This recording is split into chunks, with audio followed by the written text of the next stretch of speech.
In the dense, mist-soaked hills of Burma, where visibility collapsed to a few paces and sound carried unpredictably through bamboo thickets, British and Commonwealth units confronted a battlefield unlike anything they had trained for in Europe or North Africa.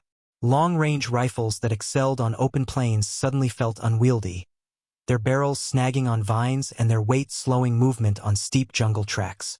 The Japanese army, by contrast, had arrived with a doctrine built around aggressive patrolling, infiltration, and sudden close-range clashes, tactics that exploited the terrain's claustrophobic nature.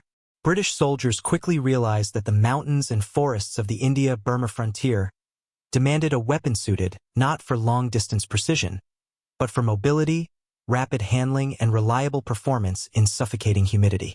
The turning point came with the appearance of a new rifle, the rifle Jungle-Carbine Mk1, better known as the Jungle-Carbine.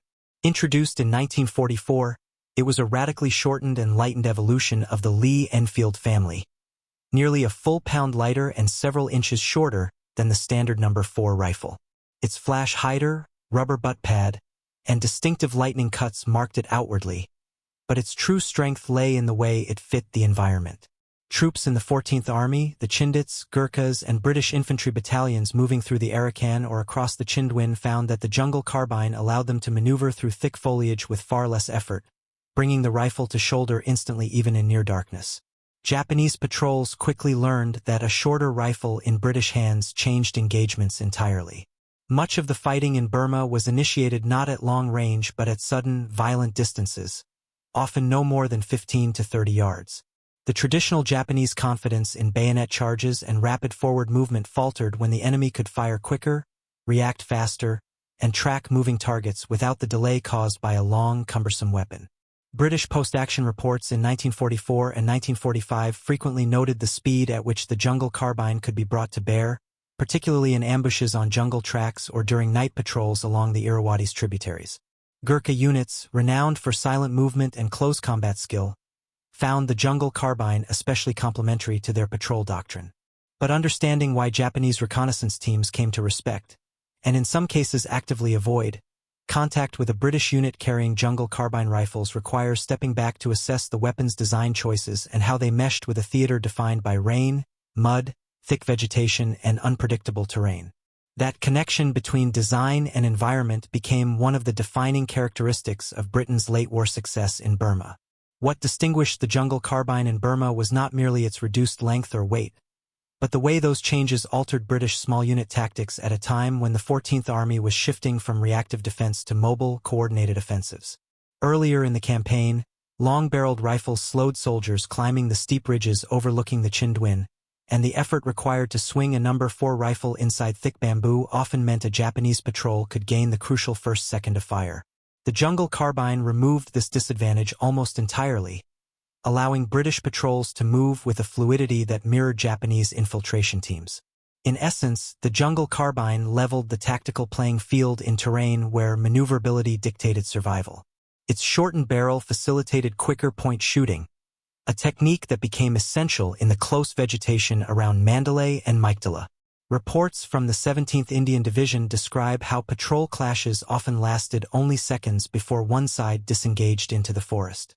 In these bursts of violence, soldiers favored weapons that responded instantly.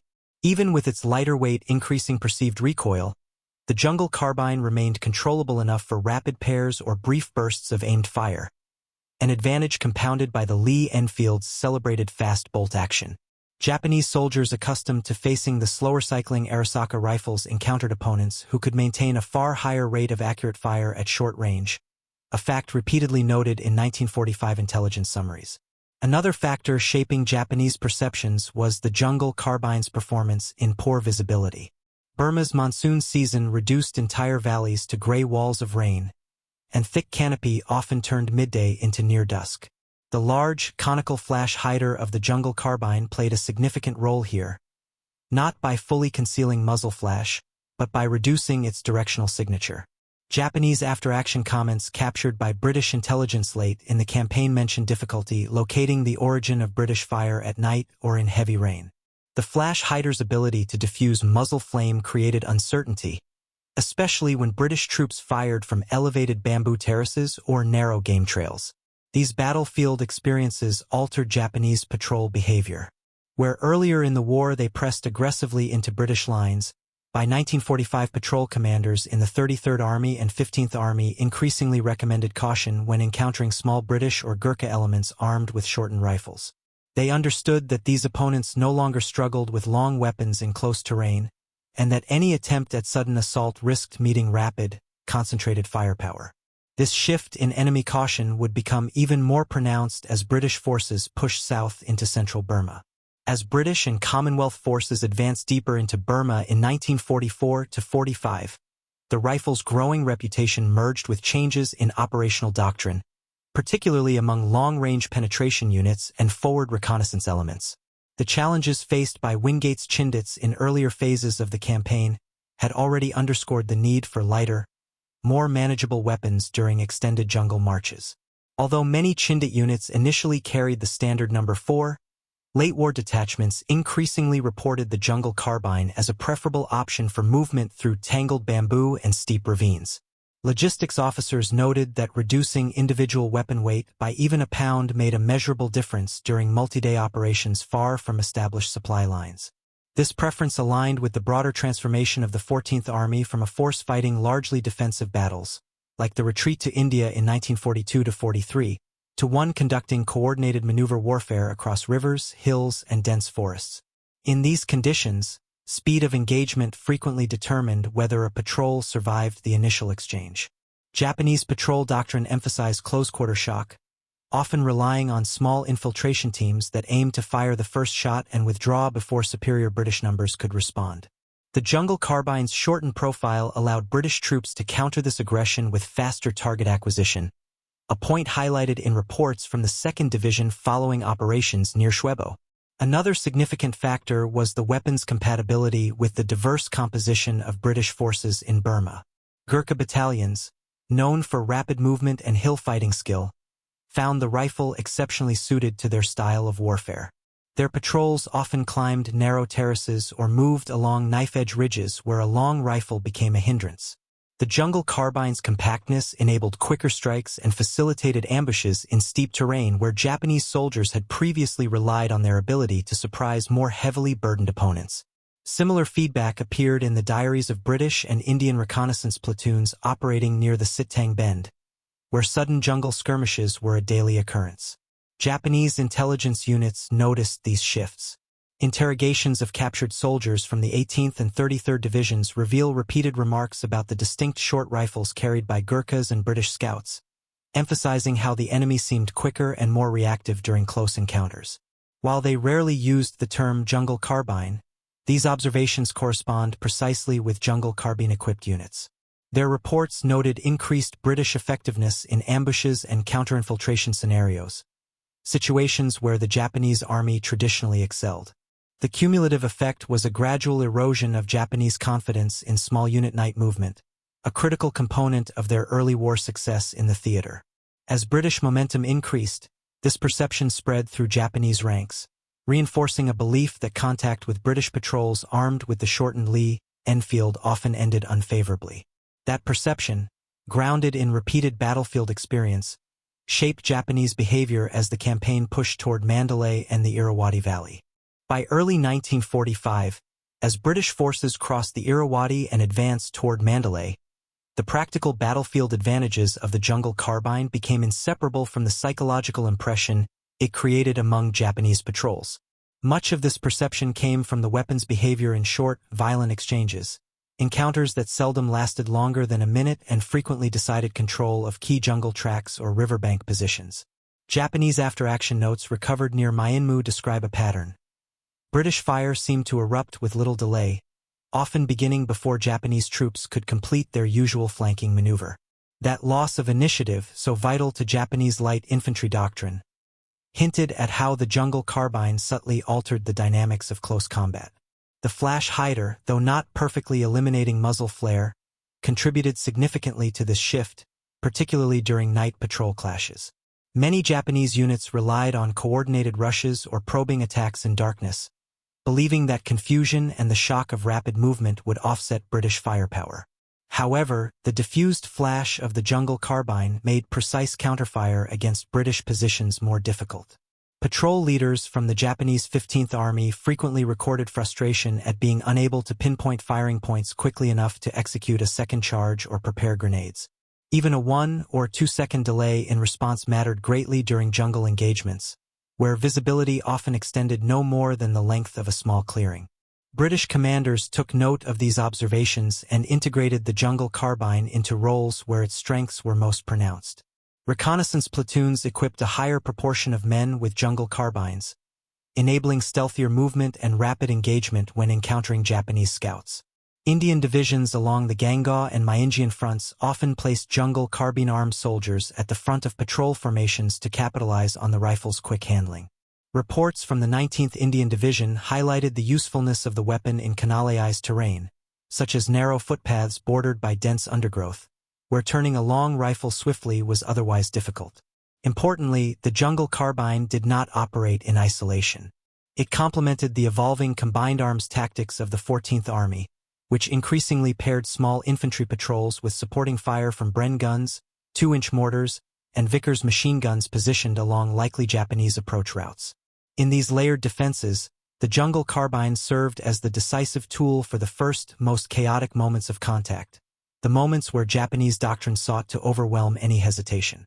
The British ability to answer those sudden assaults with immediate, controlled fire played a significant role in undermining Japanese confidence.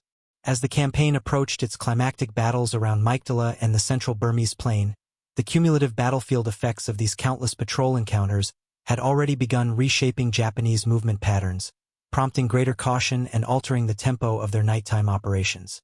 As British forces secured the central Burmese plain and began driving the Japanese south toward the Sittang and Pegu ranges, the tactical character of the fighting changed once again.